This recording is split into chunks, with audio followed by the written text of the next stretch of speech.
Hello students, welcome to Rohit teaching point. देखिए, कल हमने एक वीडियो अपलोड किया था जो क्रांतिक कोण और पूर्ण आंतरिक परावर्तन से संबंधित था। ठीक, उस वीडियो में हमने क्रांतिक कोण क्या होता है वो समझाया था, उसके बाद पूर्ण आंतरिक परावर्तन क्या होता है वो भी समझाया था, और फिर हमने कुछ जो है एक दो क्वेश्चन भी उस पर किए थे। तो देखिए, आज हम एक और बहुत अच्छा क्वेश्चन लेकर आए हैं। ठीक है, इस क्वेश्चन में क्या कह रहे हैं कि यदि एक प्रकाश किरण हवा से कांच के पृष्ठ पर 45 अंश के कोण पर आपतित होती है तो यह 15 अंश विचलित होती है। कांच हवा पृष्ठ के लिए क्रांतिक कोण ज्ञात कीजिए। तो देखिए, क्रांतिक कोण जो होता है सघन और विरल माध्यम के लिए होता है, और इसमें जो है अपवर्तनांक हम ज्ञात करते हैं, वो हम ज्ञात करते हैं सघन माध्यम का अपवर्तनांक। ठीक है, आपको एक बार फिर से बता देते हैं कि सघन और विरल माध्यम क्या होते हैं। ठीक है, माध्यम का मतलब ये होता है कि जिसमें प्रकाश हमारा चल रहा है वो माध्यम होता है। और किन किन माध्यमों में प्रकाश चला जाता है आप जानते हैं, जैसे कांच में प्रकाश चला जाता है, वायु में प्रकाश चला जाता है, और कुछ द्रव हैं उनमें भी प्रकाश चला जाता है। ठीक है, तो माध्यम जो सघन और विरल क्या होता है ये समझ लीजिए आप। ठीक है, माध्यम में जो कण होते हैं बहुत पास पास होते हैं ना, तो वो माध्यम जो है बहुत ज़्यादा सघन कहा जाता है। सघन का मतलब ये हुआ कि माध्यम जो कण हैं बहुत पास पास होना, कंसंट्रेट हो ज़्यादा। जैसे अगर हम बात करें वायु और द्रव की बात करें तो आप जानते हैं वायु क्या है, गैसीय अवस्था में होती है, और गैस अवस्था के जो कण होते हैं वो बहुत दूर दूर होते हैं द्रव की अपेक्षा। द्रव में कण थोड़े पास पास होते हैं, उनमें भी गतिशीलता होती है, लेकिन वायु की अपेक्षा जो है द्रव के जो कण हैं वो अधिक पास पास होते हैं। फिर अगर हम ठोस की बात करें किसी चीज़ में, तो ठोस के और बहुत पास पास होते हैं, बहुत घना माध्यम वो बना देते हैं। ठीक है, तो ध्यान रखिए, कोई भी अगर माध्यम ठोस है तो वो सघन होगा, द्रव है ठीक है तो वो कम सघन होगा, और वायु है तो वो बहुत कम सघन होगा। बहुत कम सघन को ही हम जब दो में कंपेयरिंग करते हैं तो जो ज़्यादा सघन होता है उसको हम सघन माध्यम कह देते हैं, और जो कम सघन होता है उसे हम विरल माध्यम कह देते हैं। अगर इन तीन माध्यमों की बात करें, हम वायु की बात करें और द्रव की बात करें और कांच की बात करें, ठीक है, तो देखो वायु और द्रव के लिए ये हो जाएगा विरल और ये हो जाएगा सघन। अगर हम द्रव और कांच की बात करें तो देखिए ये ठोस है और ये क्या है, द्रव है, तो इन दोनों में सबसे ज़्यादा सघन ये है, तो इन दोनों की जब बात होगी तो ये हो जाएगा विरल माध्यम और ये हो जाएगा सघन माध्यम। ठीक है, अगर हम वायु और कांच की बात करें, ठीक, तो वायु और कांच के लिए देखिए वायु क्या है, गैसीय अवस्था में है, और ये ठोस अवस्था में। ठोस अवस्था के तो कण बहुत पास पास होते हैं, ये सघन माध्यम बन जाएगा ना, परतें इसकी बहुत पास पास होंगी, तो इन दोनों के लिए विरल रहेगा और ये क्या रहेगा, सघन रहेगा। ठीक है, अब उम्मीद करते हैं आपका जो है कन्फ्यूजन दूर हो गया होगा कि सघन और विरल माध्यम क्या होता है। जब भी दो माध्यमों में प्रकाश जो है गति कर रहा है, एक माध्यम से दूसरे माध्यम में जा रहा है, तो उन दोनों माध्यमों में ये देख लीजिए कौन ज़्यादा सघन है। जो ज़्यादा सघन होगा उसे को हम सघन माध्यम कहेंगे, और दूसरे को क्या कहेंगे, विरल माध्यम कहेंगे। ये कोई ज़रूरी नहीं होता जैसे द्रव सघन है तो द्रव हमेशा सघन रहेगा, द्रव उससे सघन रहेगा जो उससे विरल है। ठीक है, तो द्रव जो है हमेशा वायु से सघन रहेगा।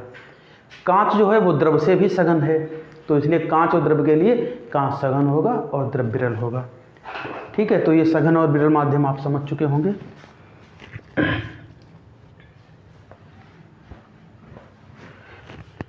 ठीक है, अब हम बात करते हैं हमारे क्वेश्चन की कि यदि एक प्रकाश किरण हवा से कांच के पृष्ठ पर, ध्यान दीजिएगा कि जो प्रकाश किरण जा रही है वो कहाँ जा रही है, हवा से जा रही है, और कहाँ जा रही है, कांच के पृष्ठ पर, कांच में जा रही है, और कांच के पृष्ठ पर 45 अंश के कोण पर आपतित होती है, यानी आपतन कोण जो है वो 45 अंश है।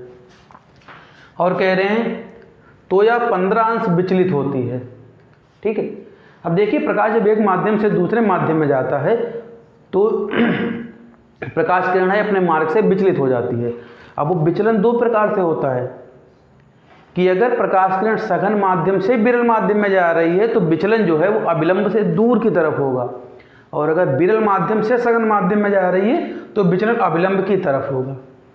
अब देखिए इन माध्यमों में प्रकाश किरण हवा से कांच में जा रही है, तो हवा और कांच की अगर बात करें तो देखिए भाई, इधर है वायु यानी हवा या वायु कुछ भी समझ लो, और इधर क्या है कांच। अब प्रकाश किरण क्या कह रहे हैं कि हवा से कांच में जा रही है और 45 अंश के कोण पर आपतित हुई है। तो जो ये एंगल है आपतन एंगल, आपतन कोण ये 45 अंश है। और कह रहे हैं कि ये देखो भाई, अगर माध्यम ना होता बिल्कुल सीधे जाती। अब कह रहे हैं 15 अंश विचलित हो रही है। अब वही तो है कि विचलन इधर के लिए होगा या इधर के लिए होगा, तो प्रकाश किरण 15 अंश इधर के लिए घूमेगी या इधर के लिए घूमेगी। तो आप समझ लीजिए कि प्रकाश किरण कहाँ से जा रही है, वायु से कांच में जा रही है। वायु क्या माध्यम है, विरल। वायु और कांच में देखो तो वायु क्या है, विरल, और कांच क्या है, सघन माध्यम है। तो प्रकाश किरण जो है वो विरल माध्यम से सघन माध्यम में जा रही है। ठीक है, तो विरल से जब सघन में जाती है तो प्रकाश किरण जो है अपवर्तन के पश्चात अविलंब की तरफ झुकती है ना। तो ये जो विचलन होगा वो 15 अंश इस दिशा में होगा। ठीक है, ऐसे मतलब ऐसे जा रही थी, समझ लो पहले भाई, ये अपने मार्ग पर ऐसे जा रही थी, ऐसे जाना चाहिए था इसे।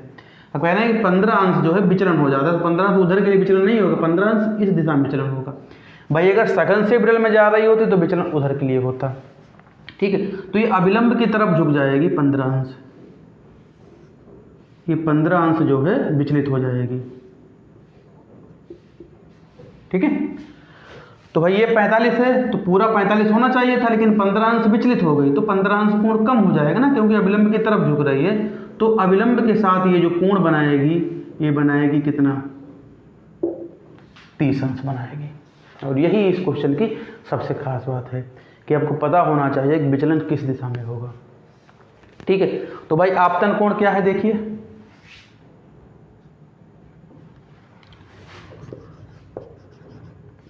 हवा से कहाँ, कांच में, वायु से कांच के लिए, वायु से कांच के लिए जो आपतन कोण है, आपतन कोण है, इसे हम आई से लिखते हैं, ये कितना है, 45 अंश है। ठीक है, तो अपवर्तन कोण क्या हो जाएगा भाई, अपवर्तन कोण, अपवर्तन कोण देखिए 15 अंश विचलित हो रही ना अविलंब की तरफ, तो 15 अंश कोण कम हो जाएगा। तो 45 माइनस 15 बराबर कितना हो जाएगा, 30 अंश। ठीक है, तो अपवर्तन कोण को हम आर से लिखते हैं, तो आर बराबर कितना हो गया, 30 अंश। प्रकाश किरण वायु से कांच में जा रही है ना, तो वायु के सापेक्ष कांच का अपवर्तनांक हम निकाल देंगे। वायु के सापेक्ष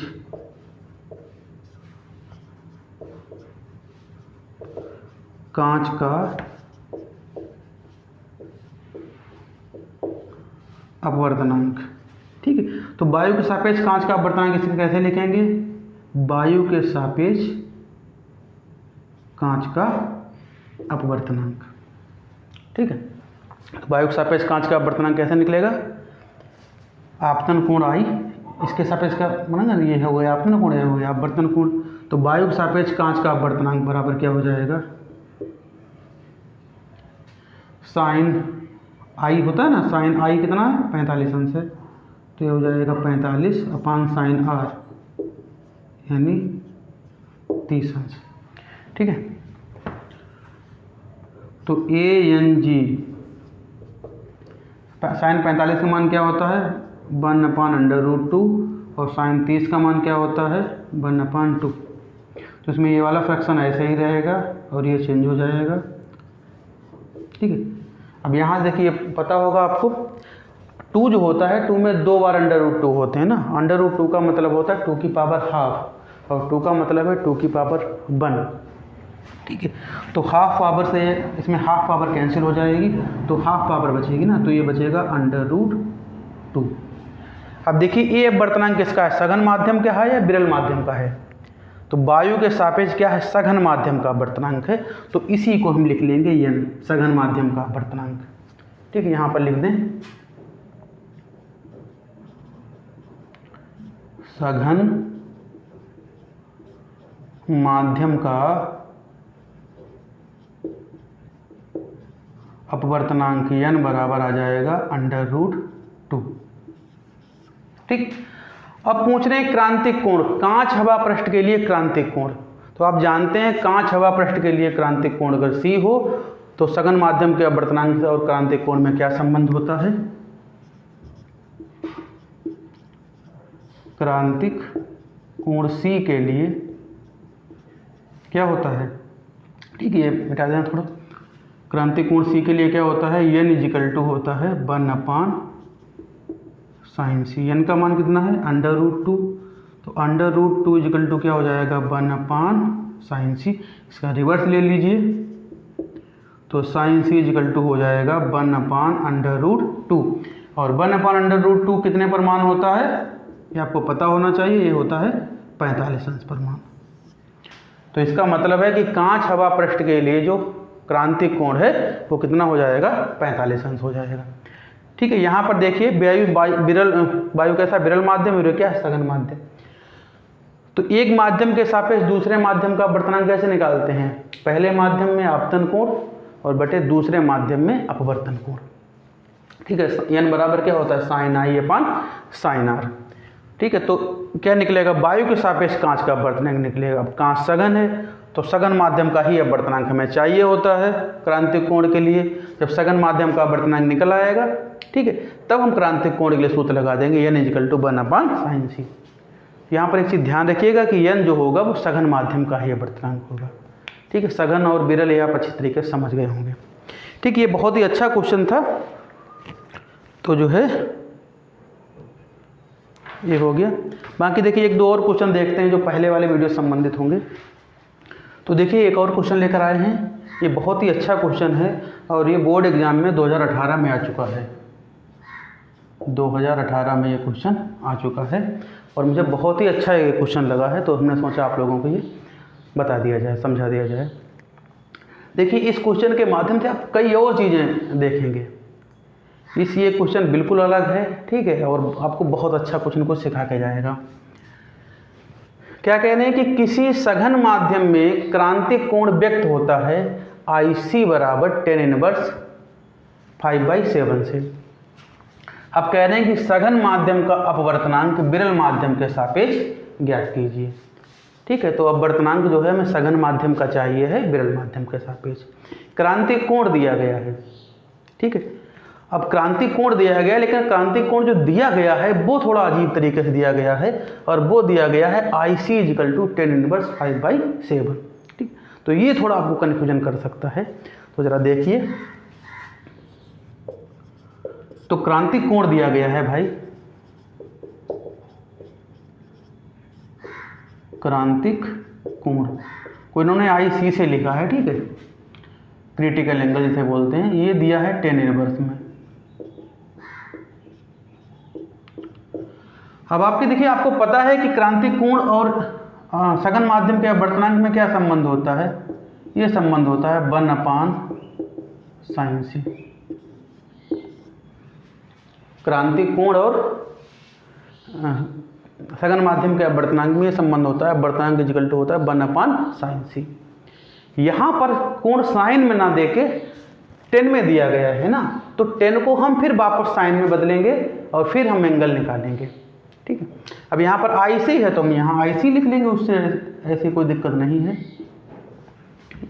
तब देखिए tan में मान दिया गया ना, तो इसको हम साइन में कैसे व्यक्त करेंगे।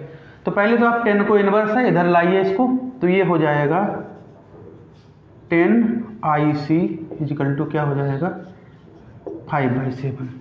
ठीक है, अब देखिए आंसर हमारा tan में हो गया है और हमें किस में चाहिए, साइन में चाहिए। तो आपको पता होगा, आपने जो है कक्षा 9 में आपने पढ़ा होगा, 9 या 10 में आपने ट्रिग्नोमेट्री खूब पढ़ी होगी।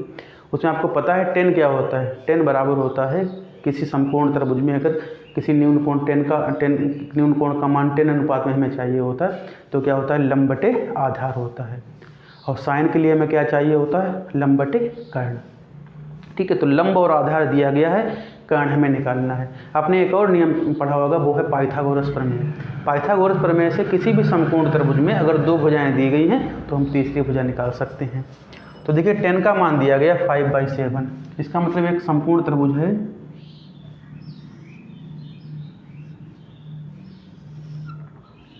ठीक है। ये समकोण त्रिभुज में हम न्यून कोण मान ले रहे हैं IC, क्योंकि 10 में IC दिया गया है, ठीक है। और ये कितना है 5/7, इसका मतलब है कि लंब हो गया 5 और आधार कितना हो गया 7।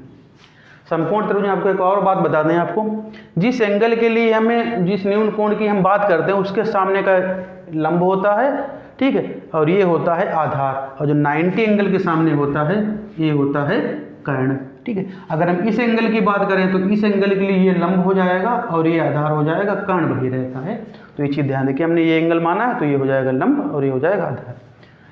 तो ये 5 है और ये कितना है 7, तो ये कितना होगा, पाइथागोरस प्रमेय में आपको बताया गया है कि जो कर्ण होता है उसका स्क्वायर इन दोनों के स्क्वायर के बराबर होता है। तो अगर इसे हम ABC मान लें तो ये कर्ण है AC, तो AC का स्क्वायर कितना हो जाएगा, AB का स्क्वायर प्लस किसका, BC का स्क्वायर, ठीक है। तो AB कितना है 7, तो 7 का स्क्वायर कितना हो जाएगा 49, और प्लस BC कितना है 5 का स्क्वायर कितना हो जाएगा 25। तो 49 और 25 ये कितना हो जाएंगे 5 और 9 हो गए 14, 4 2 6 1 7, ये हो जाएंगे 74। तो AC का मान हो जाएगा √74, ठीक है।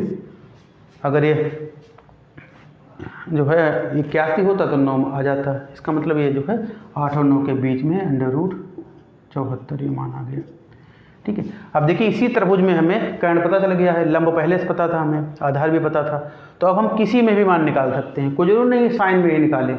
अगर हमें काश में मान चाहिए होता, काश बराबर क्या हो जाएगा आधार बटे कर्ण, ठीक है। अगर हमें काट में चाहिए तो काट में तो वैसे भी निकाल सकते थे, 10 का उल्टा होता 7/5 हो जाएगा, ठीक है। अगर हमें इसे काशिक में चाहिए तो काशिक में क्या हो जाएगा, साइन का उल्टा यानी कर्ण बटे लंब। तो जब तीनों भुजाएं निकल आती हैं समकोण त्रिभुज में तो हम कोई भी त्रिकोणमितीय अनुपात निकाल सकते हैं। इसलिए एक त्रिकोणमितीय अनुपात से हम क्या करते हैं, 2 भुजाएं पता चल जाती हैं, तीसरी भुजा हम पाइथागोरस प्रमेय से निकाल लेते हैं, और जब तीनों भुजाएं निकल जाती हैं तो फिर कोई भी हम त्रिकोणमितीय अनुपात ज्ञात कर सकते हैं। तो यही एक तरीका होता है इसे जो है चेंज करने के लिए। अब ये 10 बराबर इतना हो गया, अब हमें साइन चाहिए ना, साइन में यही एंगल चाहिए, साइन अनुपात क्या हो जाएगा, साइन अनुपात में क्या होता है लंब बटे कर्ण, तो ये हो जाएगा 5/√74। ये देखिए किसमें कोण आ गया है, हमारा साइन में आ गया है, और दिया किस में था 10 में। जब साइन में आ गया अब हम अपवर्तनांक में संबंध निकाल देंगे। अब देखिए इस सूत्र में क्या होता है, सघन माध्यम का अपवर्तनांक होता है, और हमें सघन माध्यम का ही अपवर्तनांक चाहिए, ठीक है। और किसके सापेक्ष चाहिए, विरल माध्यम के, वो तो सापेक्ष हो ही जाए उसका। तो भाई देखिए विरल माध्यम के सापेक्ष किसका, सघन का अपवर्तनांक,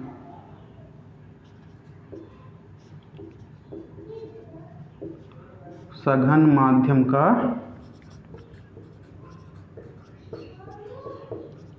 अपवर्तनांक n हो तो n = क्या होता है 1/sin c, ठीक है।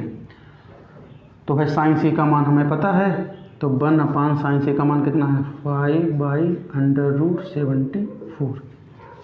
अब देखिए यहाँ पर अक्सर लोग गलती करते 1/sin c में, अगर हम इसे ऐसे लिख दें भाई, देखो 1/sin c का मान कितना है 5/74, तो 5/√74 ये हमें लिखना है। अब हमें कन्फ्यूजन ये हो जाएगा कि भाई कौन सी मेन लाइन है, अब ये ऊपर भेजोगे या ये नीचे लाओगे, कुछ कन्फ्यूजन हो रहा है, 5 नीचे लाओगे क्या करोगे आप।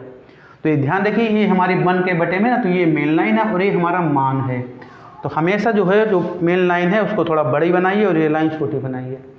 अब देखो क्या होता है, अगर हर में कोई भिन्न है तो जो भिन्न है उसका हर ऊपर जाएगा, अगर अंश में कोई भिन्न है तो उसका हर नीचे आएगा, तो ये नियम होता है हमारा।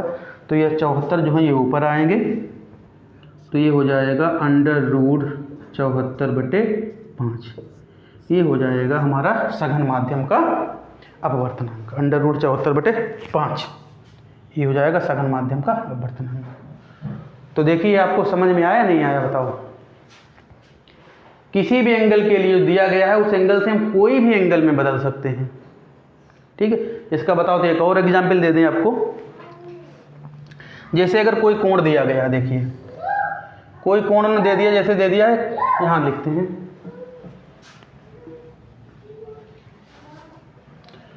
जैसे एक कोण उन्होंने दे दिया है, कोण दिया है काट में, दिया है काट थीटा बराबर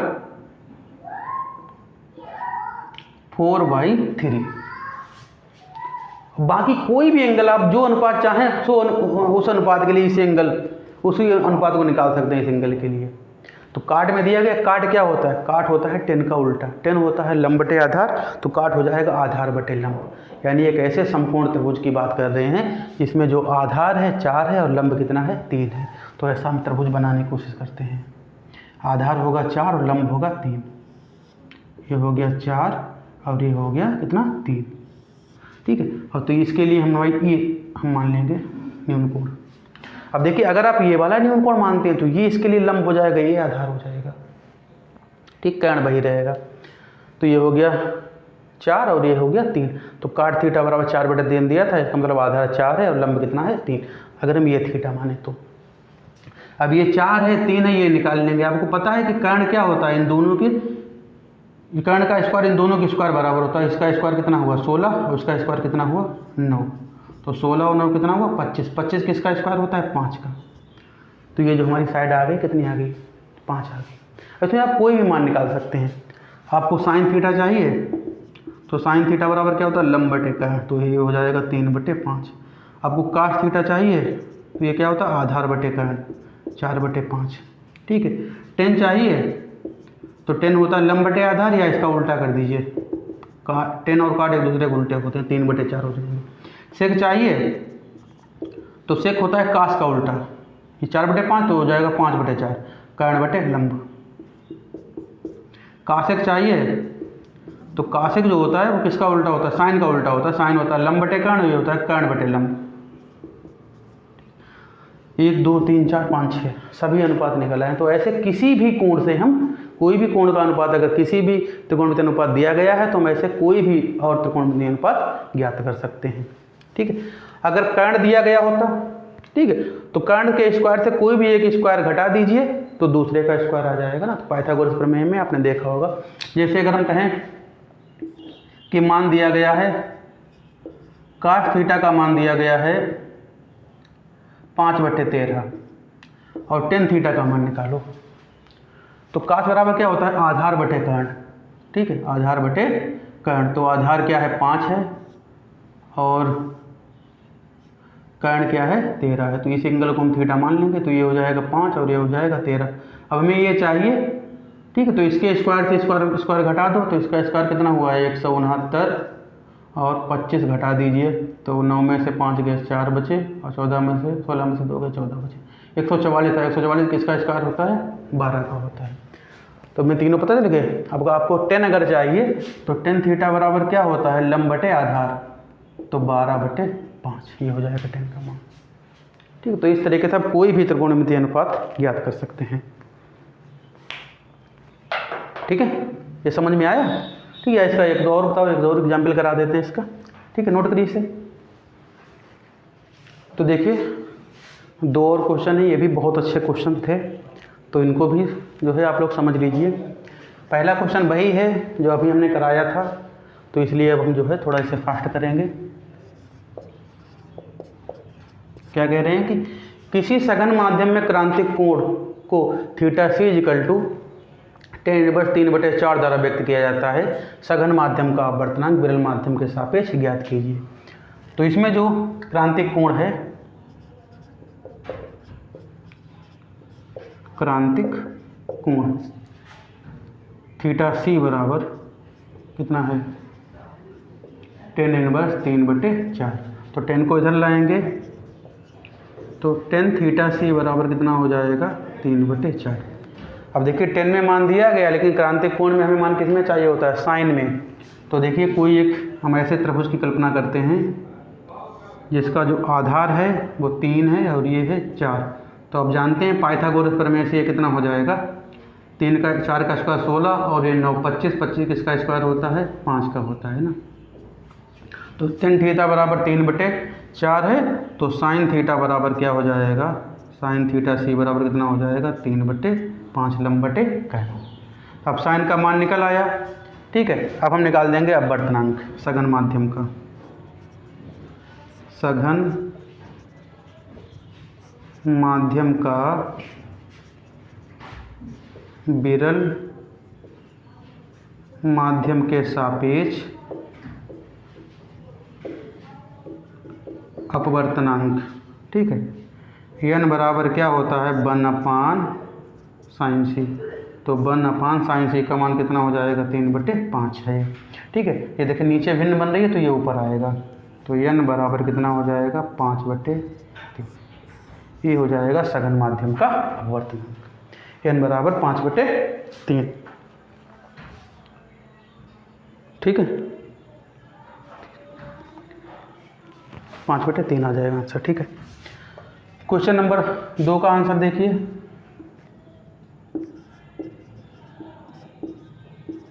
क्या कह रहे हैं कि यदि सघन माध्यम में जो आपतन कोण है वो क्रांतिक कोण के बराबर है। देखिए जरा, ये कोई सघन माध्यम, जैसे हमने कांच मान लिया, अगर हमने कोई विरल माध्यम मान लिया, तो कांच से विरल क्या है, द्रव्य है, हवा भी है, तो कोई भी मान लो आप। अब कह रहे हैं कि जो आपतन कोण है वो किसके बराबर है, क्रांतिक कोण के बराबर है, यानी I = C। तो देखिए क्रांतिक कोण आप पता है, पिछली वाली वीडियो हमने बताया है क्रांतिक कोण क्या होता है। तो सघन माध्यम में वह आपतन कोण जिस पर अपवर्तन कोण 90 अंश हो जाए, जिस पर जो अपवर्तन कोण है 90 अंश हो जाए, यानी प्रकाश किरण इतनी विचलित हो जाए कि 90 अंश का कोण बनाए, तो उसी आपतन कोण को हम क्रांतिक कोण कहते हैं, ठीक है। तो अगर I बराबर C होगा तो अपवर्तन कोण कितना होगा 90 अंश होगा। यही बात इसमें पूछी गई थी कि यदि सघन माध्यम में आपतन कोण क्रांतिक कोण के बराबर है तो अपवर्तन कोण कितना होगा, तो अपवर्तन कोण कितना होगा 90 अंश होगा। तो जानते हैं आप, यदि I बराबर C होता है ना, तो R बराबर कितना होता है 90 होता है, किसकी परिभाषा से, क्रांतिक कोण की परिभाषा से, ठीक। तो ये ऑप्शन वाला क्वेश्चन था, पूछा गया, लेकिन ये 2 बार आ चुका, 2016 में आ चुका है ये वाला क्वेश्चन जो है, 2016 में और 2018 में, 16 और 17 में आ चुका है। और ये पहला वाला क्वेश्चन कराया था, ये 2019 में आया था, ठीक है। तो ये बहुत ही अच्छे क्वेश्चन है, आप ध्यान रखिएगा भाई। सघन माध्यम में अगर आपतन कोण क्रांतिक कोण के बराबर हो जाएगा, ठीक, आपतन कोण को ही हम क्रांतिक कोण कहते हैं, लेकिन किस कंडीशन में कहते हैं, उस कंडीशन में कहते हैं जिस कंडीशन में जो अपवर्तन कोण है वो 90 अंश हो जाए, ठीक है। तो अगर भाई अपवर्तन कोण 90 अंश हो जाएगा तो हम आपतन कोण को क्या कहेंगे, क्रांतिक कोण कहेंगे, यानी क्रांतिक कोण को हम आपतन कोण क्रांतिक कोण कब कहेंगे, जब 90 अंश हो जाए। तो वही पूछा गया था ना कि आपतन कोण जो है वो क्रांतिक कोण के बराबर है, ठीक है। जब क्रांतिक कोण के बराबर है तो अपवर्तन कोण किसके बराबर होगा, 90 अंश को बराबर होगा, ठीक है। तो जो है इस क्लास में हमने क्रांतिक कोण संबंधित कुछ और जो है क्वेश्चन सॉल्व किए। क्वेश्चन खूब आते हैं बोर्ड एग्जाम में। अगली वाली क्लास में हम लेंस से संबंधित कुछ परिभाषाएं पता करेंगे, फिर हम लेंस के सूत्र याद करेंगे, ठीक है। आपको क्लास कैसी लगी हमें ज़रूर बताइएगा, ठीक है। Thank you very much.